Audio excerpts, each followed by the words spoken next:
Kapag nahaharap ka sa mga seryosong problema, ito ang 3 bagay na dapat mong gawin. Una, with faith, i-hand over mo ang mga burden mo kay God, na inyong ilagak sa Kanya ang lahat ng inyong kabalisahan, sapagkat kayo'y ipinagmamalasakit niya.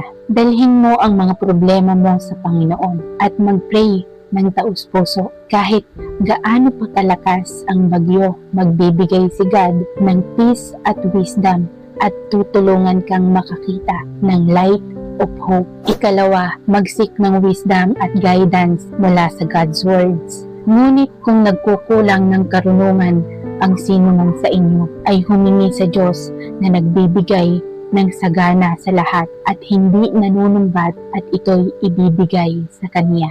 Maglaan ka ng oras araw-araw sa pagbabasa mo sa Biblia at mag-meditate sa Word of God. Mapapansin mo na madalas lumalabas ang sagot sa katahimikan at mas reliable ang guidance ni God kaysa advice ng kahit sino.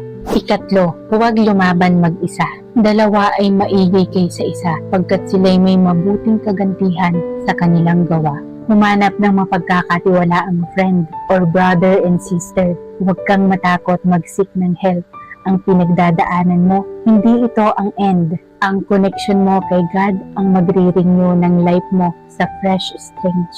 Kaya friend, tandaan mo ito. Ang mga problema, hindi ito katapusan, kundi bagong simula na ginagamit ni God para hubugin ka at palaguin ka.